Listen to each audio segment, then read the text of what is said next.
भगवते वासुदेवाय।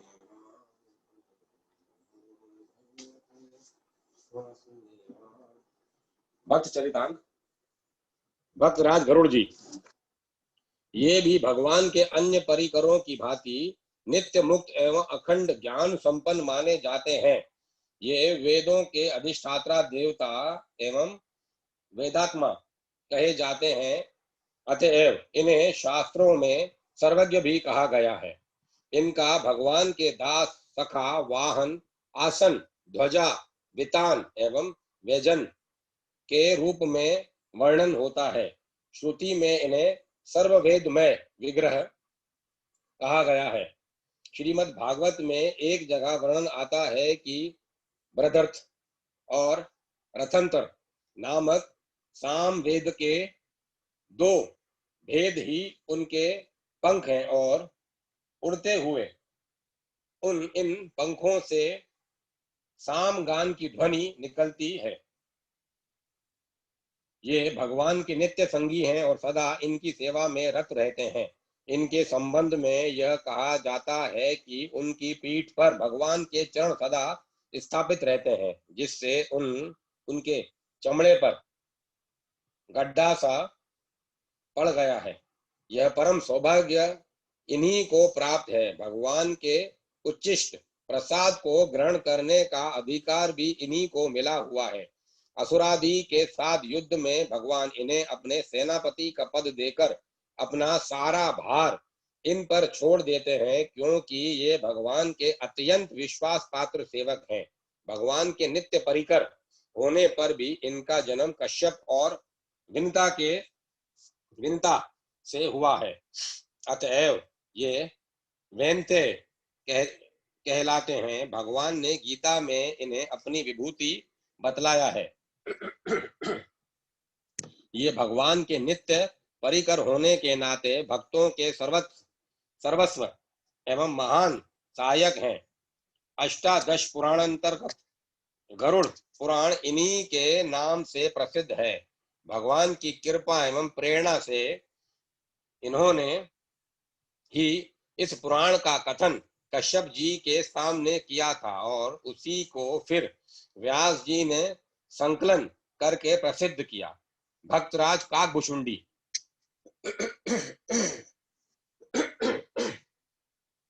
बारी मथे घृत होई बरु सिकता ते बरु तेल, बिनु हरि भजन न भव तरये, यह सिद्धांत अपेल। जब लंका के युद्ध में मेघनाथ ने नागपाश में श्री राम को बांध लिया, तब नारद जी ने पक्षीराज गरुड़ को वहां भेजा। गरुड़ जी ने नागों को भक्षण तो कर लिया, किंतु उन्हें संदेह हो गया जिसे एक राक्षस बांध ले वे सर्वसमर्थ सर्वेश्वर कैसे हो सकते हैं। अपने संदेह को दूर करने के लिए वे कई स्थानों पर गए। अंत में शंकर जी ने उन्हें काकभुशुंडी जी के आश्रम पर भेजा। उस आश्रम का प्रभाव ही ऐसा था कि वहां प्रवेश करते ही गरुड़ का मोह अपने आप दूर हो गया। गरुड़ ने वहां भुशुंडी जी से पूरा रामचरित सुना।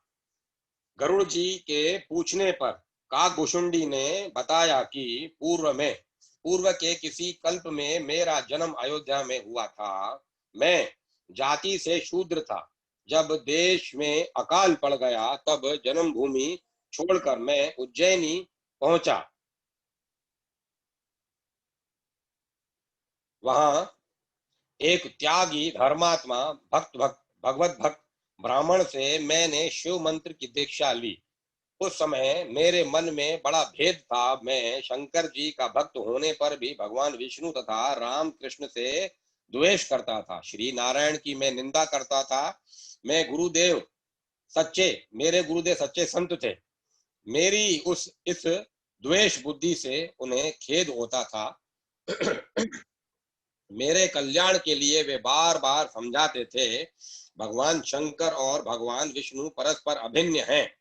शंकर जी तो श्री राम नाम का जप करते रहते हैं। तुम द्वेष बुद्धि छोड़ दो। हरि और हर में भेद मानना तथा दोनों में से किसी भी एक की निंदा करना बड़ा भारी अपराध है, इससे पतन होता है। पर मैं अहंकार के कारण गुरु गुरु की बात पर ध्यान नहीं देता था। मैं गर्व से चूर होकर गुरुदेव की अपेक्षा करने लगा। एक दिन शुद्र रूप में मैं भगवान शंकर के मंदिर में बैठा शिव मंत्र का जप कर रहा था। उसी समय मेरे गुरु वहां आए, पर मैंने न तो उन्हें प्रणाम किया और न उठकर खड़ा ही हुआ। संत स्वभाव। ब्राह्मण को तो कुछ भी बुरा नहीं लगा, परंतु भगवान शंकर शूद्र का यह अपराध नहीं देख सके। उसी समय मंदिर में आकाशवाणी ने शूद्र को शाप दिया, तुम्हें 1000 बार कीट पतंग आदि की योनियों में जन्म लेना पड़ेगा। यह आकाशवाणी सुनकर दयालु ब्राह्मण को बड़ी व्यथा हुई। उन्होंने बड़ी ही भक्ति से शंकर जी की स्तुति करके प्रार्थना की, नाथ यह तो अज्ञानी है, इसे क्षमा कर दें। भगवान शंकर ब्राह्मण के इस दया भाव से संतुष्ट हो गए। उन्होंने आशीर्वाद दिया, इसे जन्म मरण का कष्ट नहीं होगा, तो जो भी देह इसे मिलेगी उसे यह बिना कष्ट के शीघ्र ही छोड़ देगा। मेरी कृपा से इसे ये सब बातें स्मरण रहेंगी। अंतिम जन्म में यह ब्राह्मण होगा। उस समय श्री राम में उसका इसका अनुराग होगा और इसे अव्याहत गति भी प्राप्त होगी। शाप के अनुसार अनेक योनियों में भटकने के बाद मुझे ब्राह्मण शरीर मिला। माता पिता बचपन में ही परलोक चले गए थे। शंकर जी की कृपा से अव्याहत गति थी। शंकर जी कृपा से अव्याहत गति थी। अब एक ही इच्छा मन में थी कि किसी भी प्रकार सर्वेश्वर सर्वधार श्री राम के दर्शन हो। सर्वेश्वर सर्वाधार श्री राम के दर्शन हो। ऋषि मुनि के आश्रमों में मैं घूमने लगा। सभी लोग निर्गुण निराकार सर्वव्यापी ब्रह्म का मुझे उपदेश करते थे, पर मेरा हृदय तो त्रिभुवन सुंदर साकार ब्रह्म के दर्शन को छटपटा रहा था। घूमता हुआ मैं महर्षि लोमश के पास पहुंचा। महर्षि ने भी मुझे विरक्त ब्राह्मण बालक को परम अधिकारी समझकर ब्रह्म ज्ञान का उपदेश देना आरंभ किया। महर्षि निर्गुण तत्व का प्रतिपादन करने लगे तो मैं उसका खंडन करके सगुण का समर्थन करने लगा। बार बार लोमश जी निर्गुण ब्रह्म को समझाना चाहते और प्रत्येक बार मैं उसका खंडन करके सगुण की प्राप्ति का उपाय पूछता। अंत में महर्षि को क्रोध आ गया। उन्होंने शाप दिया, दुष्ट, तुझे अपने पक्ष पर बड़ा दुराग्रह है, अतः तू पक्षियों में अधम कौवा हो जा। तुरंत मैं काक देहधारी हो गया, किंतु इसका मुझे कोई खेद नहीं हुआ। ऋषियों को प्रणाम करके मैं उड़कर जाने लगा। मुझ जैसे क्षमाशील नम्र को शाप देने का ऋषि के मन में पश्चाताप हुआ। उन्होंने स्नेह पूर्वक पास बुलाकर मुझको राम मंत्र दिया और श्री राम के बाल रूप का ध्यान बताया और आशीर्वाद दिया, तुम्हारे हृदय में श्री राम की अविचल भक्ति निवास करे। मेरे आशीर्वाद से तुम अब इच्छा अनुसार रूप धारण कर सकोगे और मृत्यु भी तुम्हारी इच्छा के वश में रहेगी। तुम में ज्ञान और वैराग्य पूर्ण रूप से रहेंगे। तुम जैसे आश्रम में रहोगे वहां 1 योजन तक अविद्या का प्रभाव नहीं रहेगा। गुरु आज्ञा लेकर मैं नीलाचल पर चला आया। जब कभी रामावतार होता है तब मैं श्री राम की 5 वर्ष की आयु तक उनकी बाल लीलाओं का दर्शन करता हुआ अयोध्या में रहता हूँ। भगवान नाम का जप।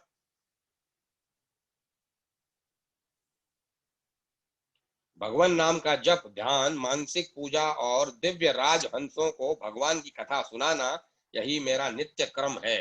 स्वयं भगवान शंकर राजहंस बनकर मेरे आश्रम में राम कथा सुनने के लिए निवास कर चुके हैं। गरुड़ जी को श्री काक जी ने श्री राम की भक्ति का जो उपदेश किया वह श्री रामचरितमानस के उत्तर कांड में देखने योग्य है। भक्तवाणी। कुंती अपने कर्म फल के द्वारा निर्दिष्ट की हुई जिस किसी भी योनि में मुझे जन्म लेना पड़े, हरि के ऋषिकेश, वहीं तुम्हारे प्रति मेरी दृढ़ भक्ति बनी रहे। प्रेमी जटायु। श्री राम कहते हैं, लक्ष्मण, सर्वत्र यहाँ तक कि पशु पक्षी आदि योनियों में भी शूरवीर शरणागत रक्षक धर्मपरायण साधु जन मिलते हैं। प्रजापति कश्यप जी की पत्नी विंता से 2 पुत्र हुए, अरुण और गरुड़। इनमें से भगवान सूर्य के सारथी अरुण जी के 2 पुत्र हुए, संपाति और जटायु। बचपन में संपाति और जटायु उड़ान की होड़ लगाकर ऊंचे जाते हुए सूर्य मंडल के पास तक चले गए। असाह तेज न सह सकने के कारण जटायु तो लौट आए, किंतु संपाति ऊपर ही उड़ते गए। सूर्य के अधिक निकट जाने पर संपाति के पंख सूर्य ताप से भस्म हो गए। वे समुद्र के पास पृथ्वी पर गिर पड़े। जटायु लौटकर पंचवटी में आकर रहने लगे। महाराज दशरथ से आखेट के समय उनका परिचय हो गया और महाराज ने उन्हें अपना मित्र बना लिया। वनवास के समय जब श्री राम जी पंचवटी पहुंचे, तब जटायु से उनका परिचय हुआ। मर्यादा पुरुषोत्तम अपने पिता के सखा गिद्धराज का पिता के समान ही सम्मान करते थे। जब छल से स्वर्ण मृग अब बने मारीच के पीछे श्री राम वन में चले गए, और जब मारीच की कपटपूर्ण पुकार सुनकर लक्ष्मण जी बड़े भाई को ढूंढने चले गए, तब सूनी कुटिया में रावण ने सीता को उठा लिया। बलपूर्वक रथ में बिठाकर वह उन्हें ले चला। श्री विधेयराज दुहिता का करुण क्रंदन सुनकर जटायु क्रोध में भर गए। वे ललकारते धिक्कारते रावण पर टूट पड़े और एक बार तो राक्षस राज के केश पकड़कर उसे भूमि में पटक ही दिया। जटायु वृद्ध थे। वे जानते थे कि रावण से युद्ध में वे जीत नहीं सकते, परंतु नश्वर शरीर राम काज में लग जाए, इससे बड़ा सौभाग्य और क्या होगा। रावण से उनका भयंकर संग्राम हुआ। अंत में रावण ने उनके पंख तलवार से काट लिए। वे भूमि पर गिर पड़े। जानकी जी को लेकर रावण भाग गया। श्री राम विरह व्याकुल जानकी जी को ढूंढते वहां पहुंचे। जटायु मरणासन हो रहे थे। उनका चित्त श्री राम के चरणों में लगा था। उन्होंने कहा, राघव, राक्षस राज रावण ने मेरी यह दशा की है। वही दुष्ट सीता जी को लेकर दक्षिण दिशा की ओर चला गया है। मैंने तो तुम्हारे दर्शन के लिए ही अब तक प्राणों को रोक रखा था। अब वे विदा होना चाहते हैं, तुम आज्ञा दो। श्री राघव के नेत्र भर आए। उन्होंने कहा, आप प्राणों को रोकें, मैं आपके शरीर को अजर अमर तथा स्वस्थ बनाए देता हूँ। जटायु परम भागवत थे। शरीर का मोह उन्हें था नहीं। उन्होंने कहा, श्री राम जिनका मृत्यु के समय मुख से निकल जाए, श्री राम जिनका नाम मृत्यु के समय मुख से निकल जाए तो अधम प्राणी भी मुक्ति प्राप्त कर लेता है, ऐसी तुम्हारी महिमा श्रुतियों में वर्णित है। आज वही तुम प्रत्यक्ष मेरे सम्मुख हो, फिर मैं शरीर किस लाभ के लिए रखूं।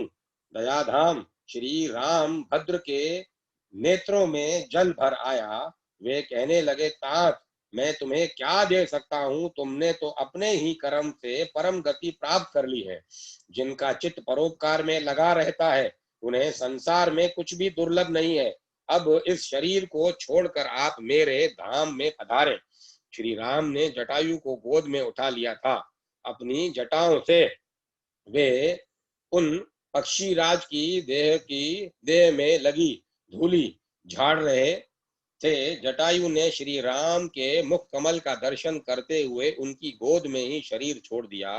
उन्हें भगवान का सारूप्य प्राप्त हुआ। वे तत्काल नव जल धर सुंदर पीतांबरधारी चतुर्भुज तेजोमय शरीर धारण करके वैकुंठ चले गए।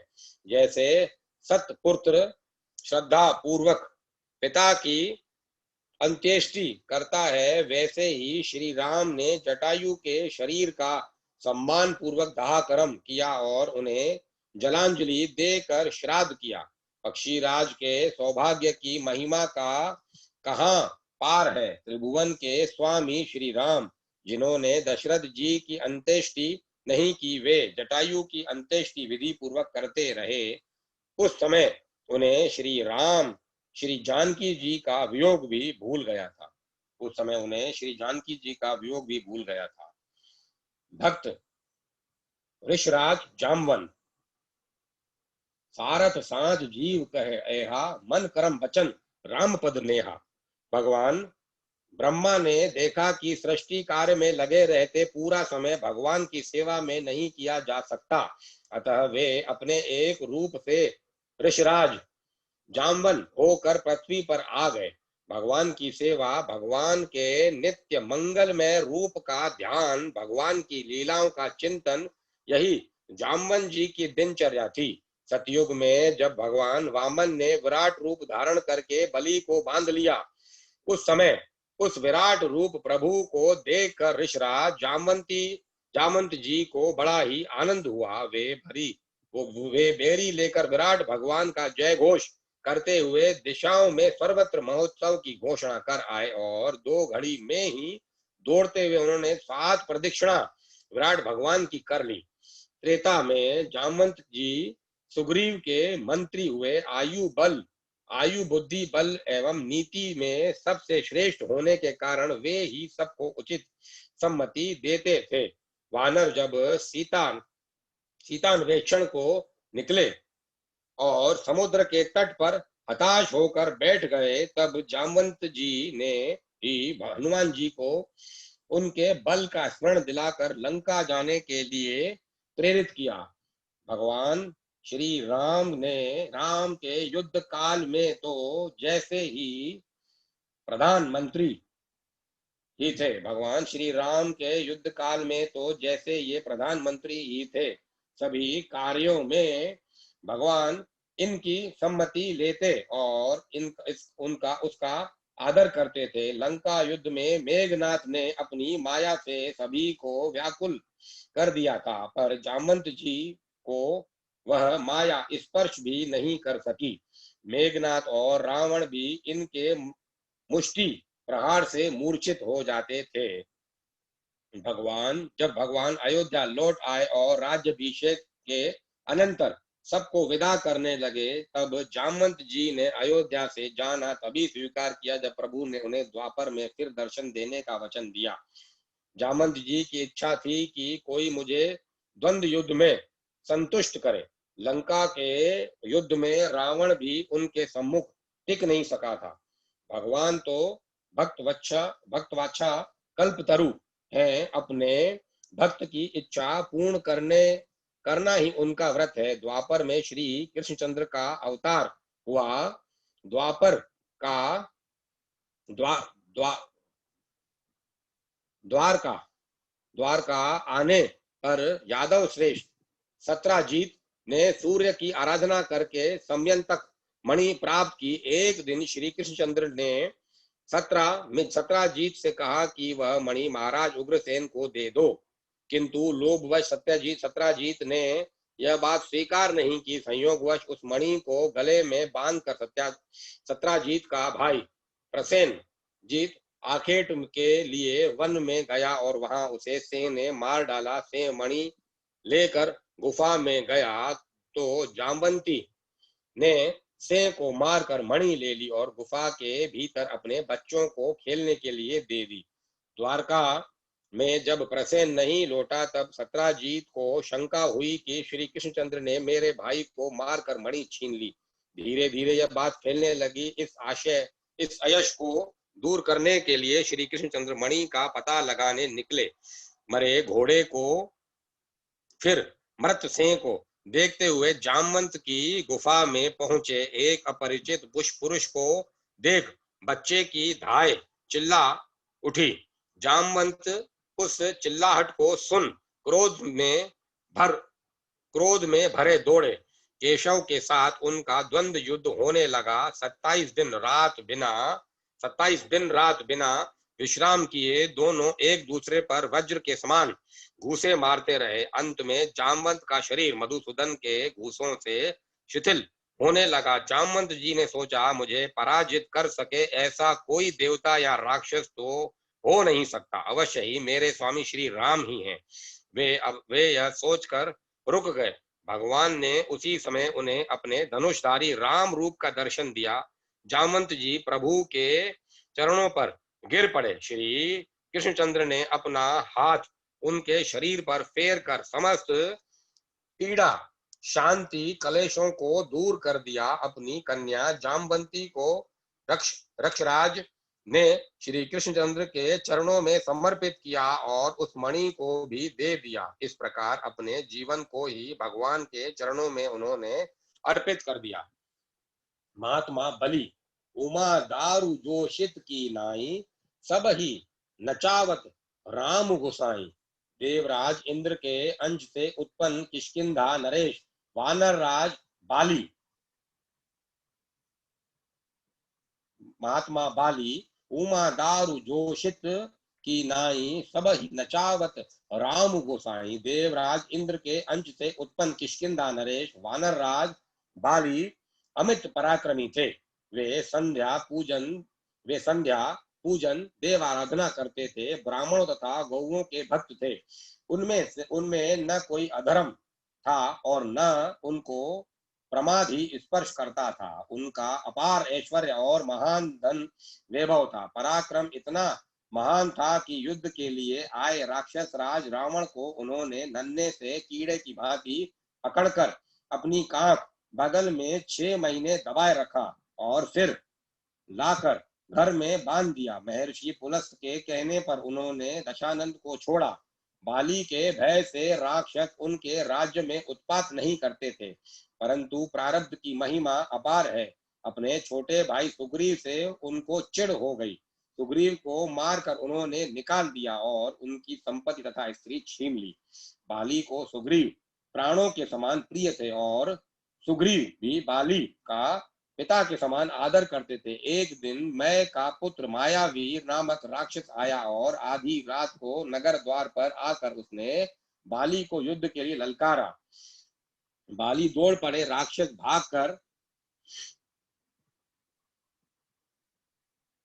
भागकर एक गुफा में घुस गया। सुग्रीव भी बड़े भाई के साथ दौड़े आए थे। उन्होंने द्वार पर 15 दिन तक प्रतीक्षा करने को कहकर बाली गुफा में चले गए। उन्हें द्वार पर 15 दिन तक प्रतीक्षा करने को कहकर बाली गुफा में चले गए। सुग्रीव 1 महीने वहीं बैठे रहे। अंत में जब गुफा से रक्त की धारा निकली तब उन्होंने निश्चय किया कि राक्षस ने मेरे भाई को मार दिया। तब गुफा द्वार पर शिला रखकर प्राण भय से वे भाग आए। मंत्रियों ने आते ही उन्हें राज तिलक कर दिया। कुछ समय बाद असुर को मारकर बाली लौटे।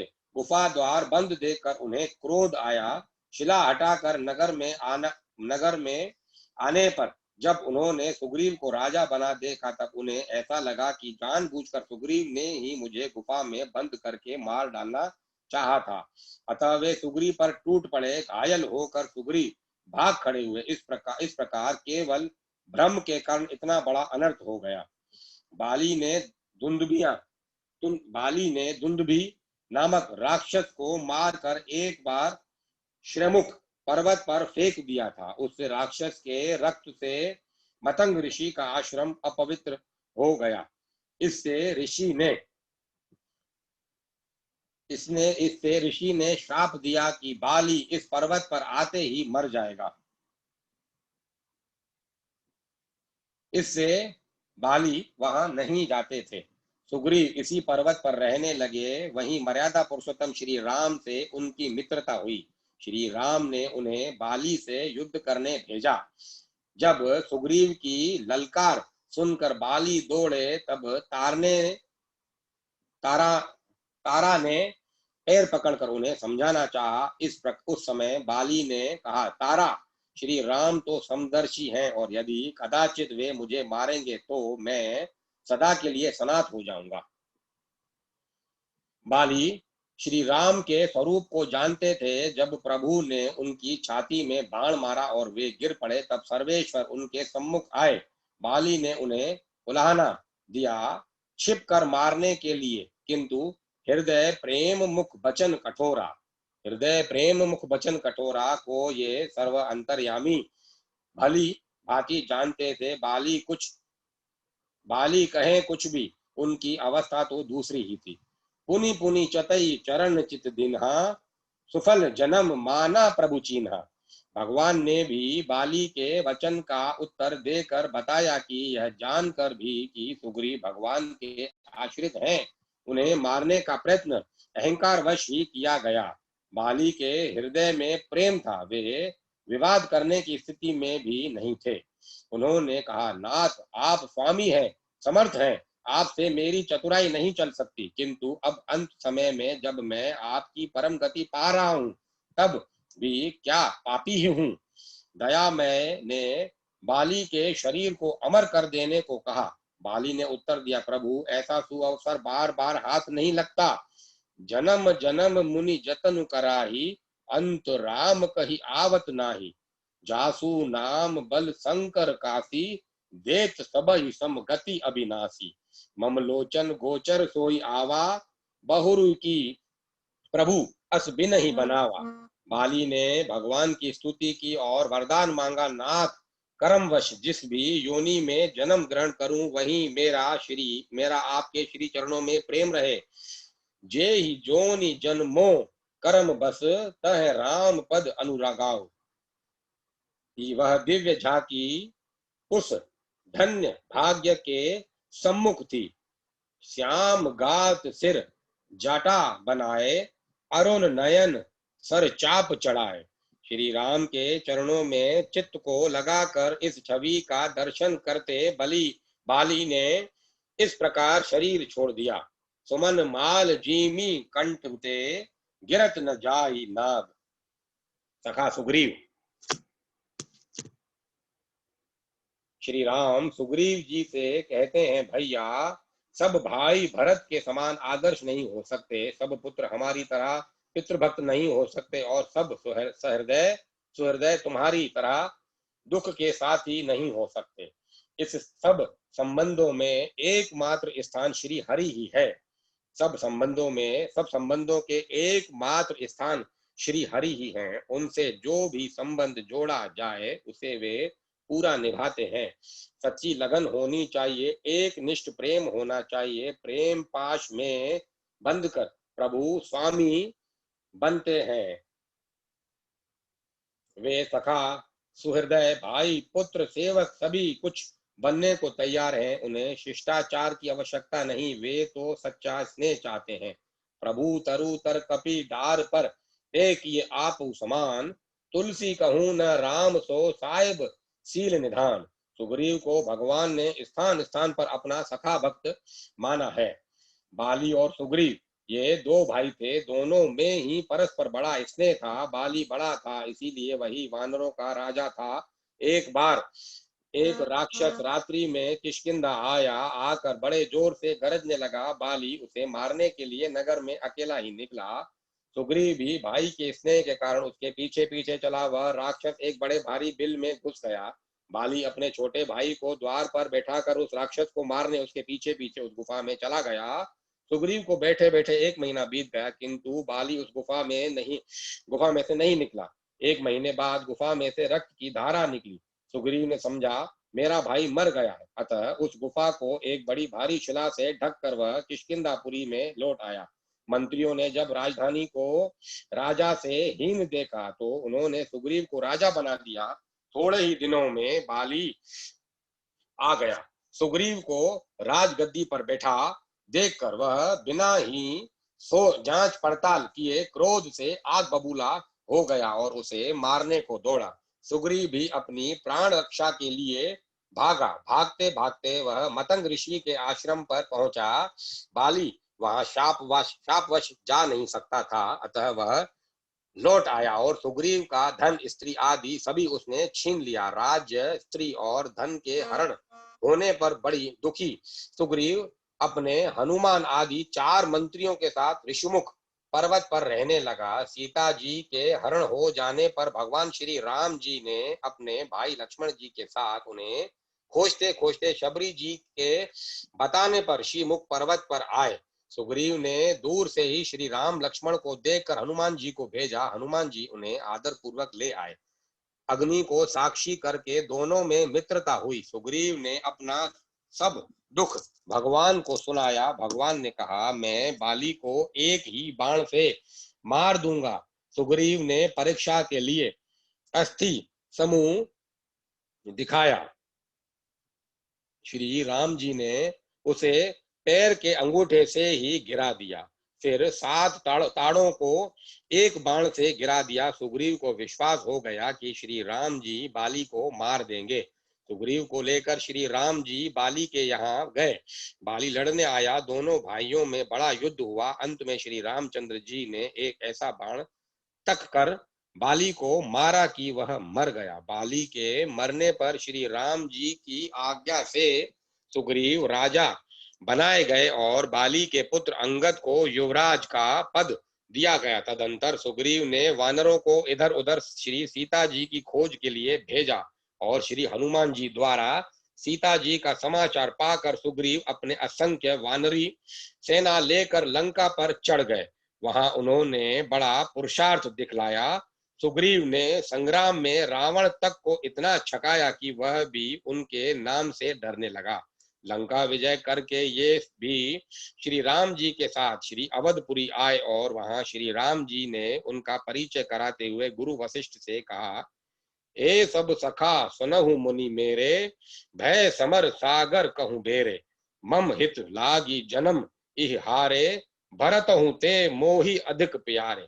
श्री राम जी ने सुग्रीव जी को स्थान स्थान पर प्रिय सखा कहा है और अपने मुख से स्पष्ट कहा है कि तुम्हारे समान आदर्श निस्वार्थ सखा संसार में बिरले ही होते हैं।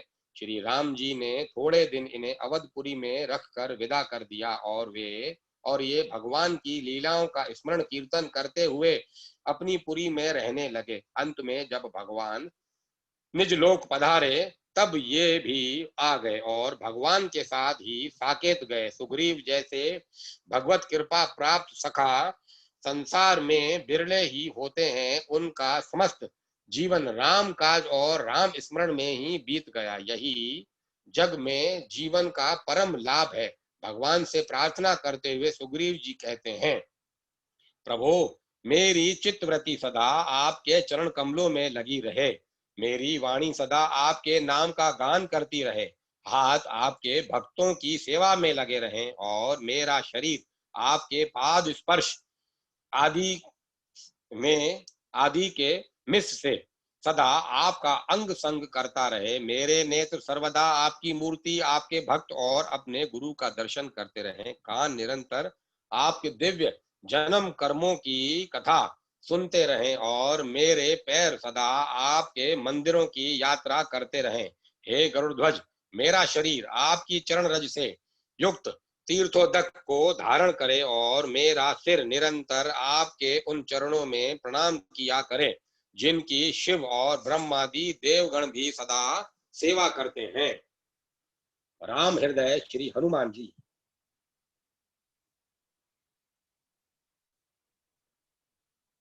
प्रणव पवन कुमार खल बन पावक ज्ञान घन, जासु हृदय अगार बसहि राम सर चाप धर।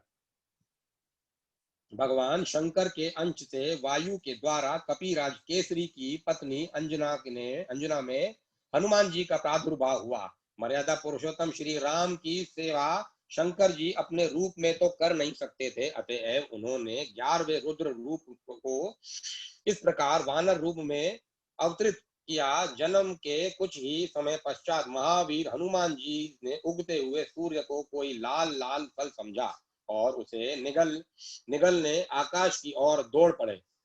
उस दिन सूर्य ग्रहण का समय था। राहु ने देखा कि कोई दूसरा ही सूर्य को पकड़ने आ रहा है, तब वह उस आने वाले को पकड़ने चला, किंतु जब वायुपुत्र उसकी ओर बढ़े तब वह डर कर भागा। राहु ने इंद्र से पुकार की। ऐरावत पर चढ़कर इंद्र को आते देख पवन कुमार ने ऐरावत को कोई बड़ा सा सफेद फूल समझा और उसी को पकड़ने लपके। घबराकर देवराज ने वज्र से प्रहार किया। वज्र से उनकी ठुड्डी हनु हनु पर चोट लगने से वह कुछ टेढ़ी हो गई। इसी से ये हनुमान कहलाने लगे। वज्र लगने पर ये मूर्छित होकर गिर पड़े। पुत्र को मूर्छित देखकर वायुदेव बड़े कुपित हुए। उन्होंने अपनी गति बंद कर ली। श्वास रुकने से देवता आदि व्याकुल हो गए। अंत में हनुमान को सभी लोकपालों ने अमर होने का तथा अग्नि जल वायु आदि से अभय होने का वरदान देकर वायुदेव को संतुष्ट किया। जाति स्वभाव से चंचल हनुमान ऋषियों के आश्रमों में वृक्षों को सहज चपलतावश तोड़ देते और आश्रम की वस्तुओं को अस्त व्यस्त कर देते थे। अतः ऋषियों ने उन्हें श्राप दिया, तुम अपना बल भूले रहोगे। जब कोई तुम्हें स्मरण दिलाएगा तभी तुम्हें अपना बल का भान होगा। तब से वे सामान्य वानरों की भांति रहने लगे। माता के आदेश से सूर्य नारायण के समीप जाकर वेद वेदांत प्रभृति समस्त शास्त्रों और कलाओं का उन्होंने अध्ययन किया। उसके पश्चात किष्किंधा में आकर सुग्रीव के साथ रहने लगे। सुग्रीव ने उन्हें अपना निजी सचिव बना लिया। जब बाली ने सुग्रीव को मारकर निकाल दिया तब भी ये सुग्रीव के साथ ही रहे। सुग्रीव के विपत्ति के साथ ही होकर ऋषिमुख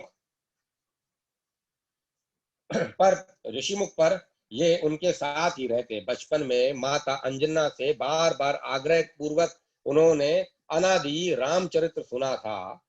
अध्ययन के समय वेद में पुराणों में श्री राम कथा का अध्ययन किया गया था।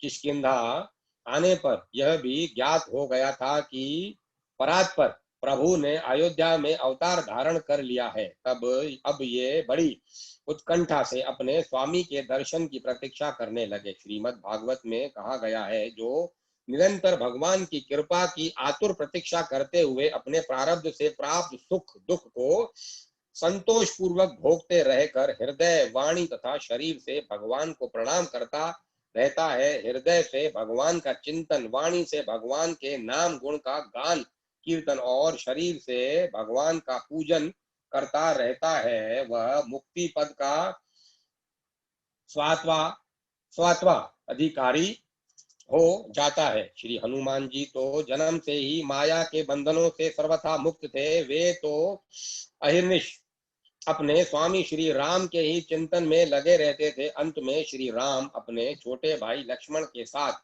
रावण के द्वारा सीता जी के चुरा लिए जाने पर उन्हें ढूंढते हुए ऋषिमुख के पास पहुंचे। सुग्रीव को शंका हुई कि इन राजकुमारों को बाली ने मेरे मारने को न भेजा हो। श्री हनुमान जी को परिचय जानने के लिए उन्होंने भेजा।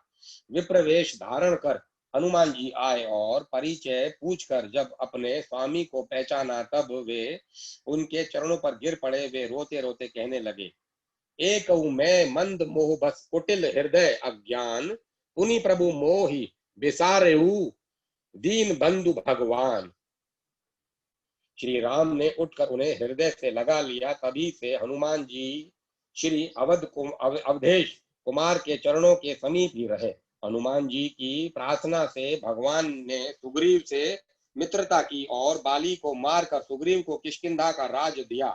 राज्य भोग में सुग्रीव को प्रमत्त होते देख हनुमान जी ने ही उन्हें सीता अन्वेषण के लिए सावधान किया।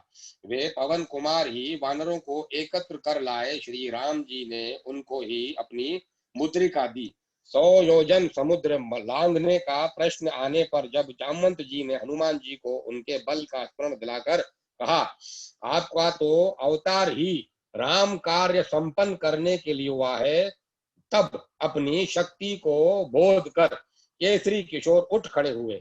देवताओं के द्वारा भेजी हुई नाग माता सुरसा को संतुष्ट करके समुद्र में छिपी राक्षसी सिंहिका को मारकर हनुमान जी लंका पहुंचे। द्वार रक्षिका लंकिनी को एक घूसे में सीधा करके छोटा रूप धारण कर ये लंका में रात्रि के समय प्रविष्ट हुए। विभीषण जी से पता पाकर अशोक वाटिका में जानकी जी के दर्शन किए। उनको आश्वासन देकर अशोक वन को उजाड़ डाला। रावण के भेजे राक्षसों तथा रावण पुत्र अक्षय कुमार को मार दिया। मेघनाथ उन्हें किसी प्रकार बांधकर राज्यसभा में ले गया। वहां रावण को भी हनुमान जी ने अभिमान छोड़कर भगवान की शरण लेने की शिक्षा दी। वहां रावण को भी हनुमान जी ने अभिमान छोड़कर भगवान की शरण लेने की शिक्षा दी। राक्षस राज की आज्ञा से उनकी पूंछ में राक्षस राज की आज्ञा से उनकी पूंछ में आग लगा दी गई। इन्होंने उसी अग्नि से सारी लंका फूंक दी। सीता जी से चिन्ह स्वरूप चूड़ामणि लेकर भगवान के समीप लौट आए। समाचार पाकर श्री राम ने युद्ध के लिए प्रस्थान किया। समुद्र पर सेतु बांधा गया, संग्राम हुआ और अंत में रावण अपने समस्त अनुचर बंधु बांधवों के साथ मारा गया। युद्ध में श्री हनुमान जी का पराक्रम, उनका शौर्य, उनकी वीरता सर्वोपरि रही।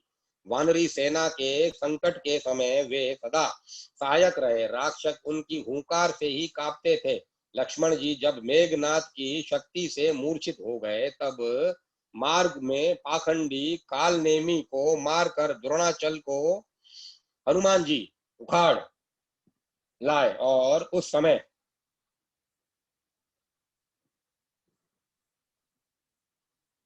इस प्रकार संजीवनी औषधि आने से लक्ष्मण जी को चेतना प्राप्त हुई। मायावी अहिरावण जब माया करके राम लक्ष्मण को युद्ध भूमि से चुरा ले गया, तब पाताल जाकर अहिरावण का वध करके हनुमान जी श्री राम जी को भाई लक्ष्मण जी के साथ ले आए। रावण वध का समाचार श्री राम जानकी जी को सुनाने का सौभाग्य श्री रावण वध का समाचार श्री जानकी जी को सुनाने का सौभाग्य और श्री राम लौट रहे हैं, यह आनंददायी समाचार भरत जी को देने का गौरव भी प्रभु ने अपने प्रिय सेवक हनुमान जी को ही दिया। हनुमान जी विद्या, बुद्धि, ज्ञान और पराक्रम की मूर्ति हैं, किंतु इतना सब होने पर भी अभिमान उन्हें छू तक नहीं गया। जब वे लंका जलाकर अकेले ही रावण का मान मर्दन करने प्रभु के पास लौटे और प्रभु ने पूछा कि त्रिभुवन विजयी रावण की लंका को तुम कैसे जला सके, तब उन्होंने उत्तर दिया, शाखा मृग के बड़ी मनुसाई, शाखा ते शाखा पर जाई, नाघी सिंधु हाटकपुर जारा, निशिचर बन बधी बीधी विपिन उजारा, सो सब तब प्रताप रघुराई, नाथ न कछु मोरी प्रभुताई। आहा, हनुमान जी की भक्ति तो अतुलनीय है। अयोध्या में राज्याभिषेक हो जाने पर भगवान ने सबको पुरस्कृत किया। सबसे अमूल्य अयोध्या के कोष की सर्वश्रेष्ठ मणियों की माला श्री जानकी जी ने अपने कंठ से उतारकर हनुमान जी के गले में डाल दी।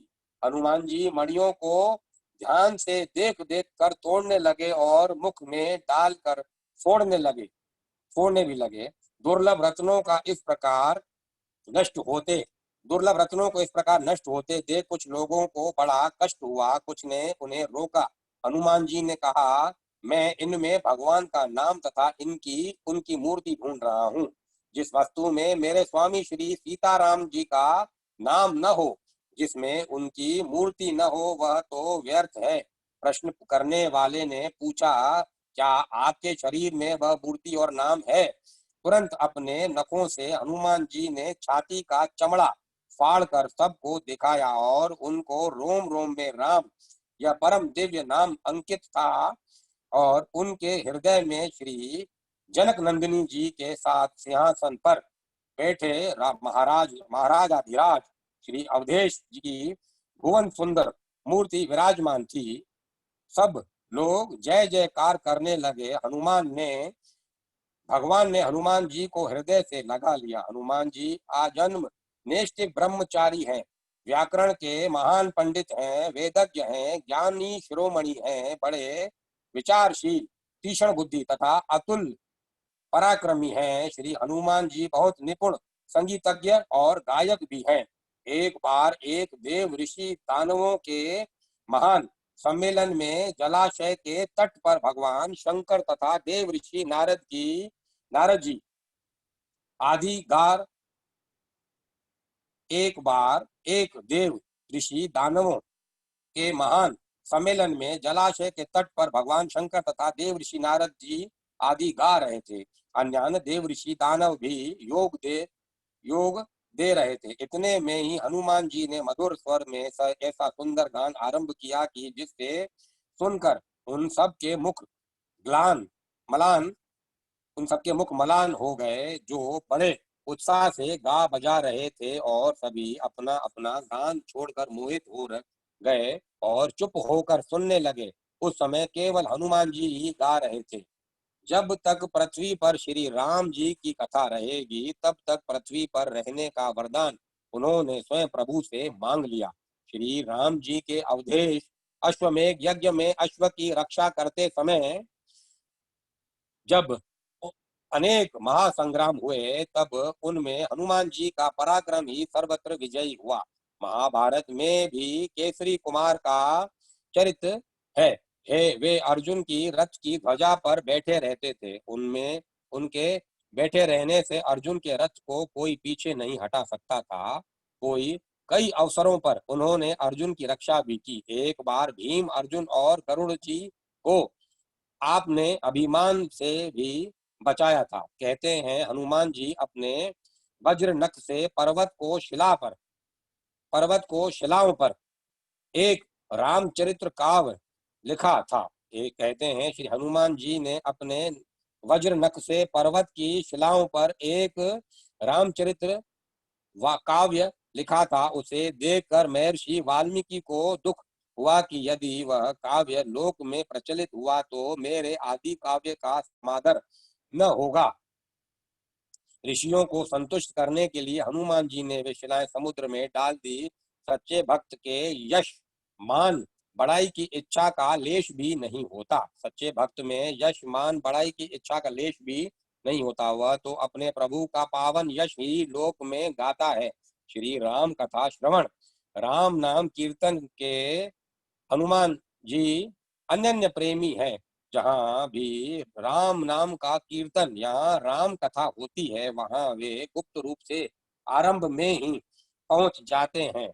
दोनों हाथ जोड़कर सिर से लगाए सबसे अंत तक वहाँ वे खड़े ही रहते हैं। प्रेम के कारण उनके नेत्रों से बराबर आंसू झरते रहते हैं। उन अनन्य तथा अतुलनीय श्री राम भक्त के पावन पद कमलों में अनंत नमस्कार। हितेश,